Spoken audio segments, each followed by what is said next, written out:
আসসালামু আলাইকুম। কেমন আছেন? ভালো আছেন?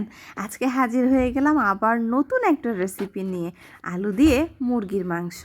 তো এর জন্য আজকে আমি বাটা মশলা ইউজ করব এবং আজকে কোনো ব্লেন্ডারে ব্লেন্ড করব না। আজকে হাতে বেটে দেখাবো।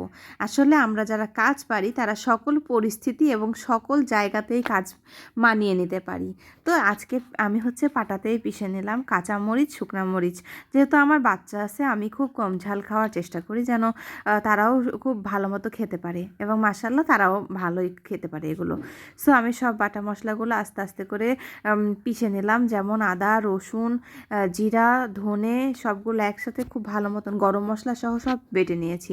বেটে নিলে কি হয় জানেন, আলাদা একটা ফ্লেভার আসে, এত স্বাদ হয় এই তরকারিটা যে বলেও বোঝানো যাবে না। চেষ্টা করবেন যেদিন মাংস রান্না করবেন ওই দিন টাটকা মশলা ব্যবহার করার জন্য। সো আমি সবগুলো মশলা আমার বাটা হয়ে গিয়েছে, সো আমি এখানে তুলে রাখলাম। তুলে রেখে এই যে নিয়ে নিয়েছি আমি মুরগির মাংস। এটা হচ্ছে ব্রয়লার মুরগি, আর নিলাম সাথে আলু, আর নিয়েছি পেঁয়াজ। সো আজকে আমি দেখাবো মাটির চুলায় রান্না। সো চুলাটা ভালো মতন ধরিয়ে নিলাম। এই যে একটু প্রথম অবস্থায় চুলা না ধরা পর্যন্ত না একটু ধোয়া হয়, এটাতে কোনো ব্যাপার না, বা তরকারিতে কোনো বাজে স্মোকি স্মেল দেয় না। সো ফার্স্টে আমি কি করলাম, আলুগুলোকে ভেজে নিয়েছি। আলুগুলো কিন্তু খুব ভালো মতন লাল লাল হওয়া পর্যন্ত ভেজে নেব। সামান্য একটু হলুদ বা লবণ দিতে পারেন, আমি সামান্য হলুদ দিয়েছি। এবং এই যে খুব ভালো মতন ভাজা হলে তুলে নিয়েছি এবং সেই তেলের মধ্যে দিয়ে দেব পেঁয়াজ কুচিগুলো। পেঁয়াজ খুব ভালো মতন ভেজে নেওয়া হলে তার মধ্যে দিয়ে দেব আমি সেই বাটা মশলাগুলো। বাটা মশলা খাওয়ার কিন্তু মজা অনেক, একদম অন্যরকম। টমেটো সিজন থাকলে টমেটো দিতে পারেন, টমেটো পেস্ট দিলে না আরও বেশি ভালো হয়। আমি সস ইউজ করি না, কারণ সসে তো চিনি অ্যাড করা থাকে, এটা কেমন একটা মিষ্টতা দেয়। সো আমি খুবই অ্যাভয়েড করি যে সব তরকারিতে আমি সস ইউজ করব না।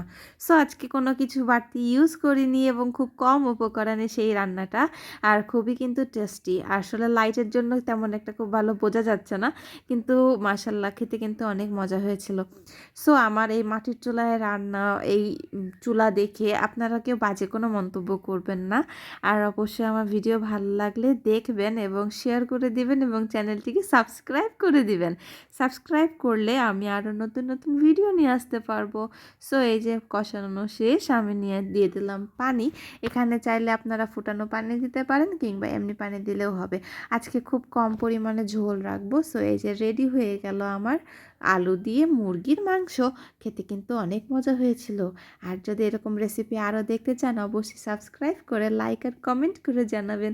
Thanks for watching my videos. Thank you.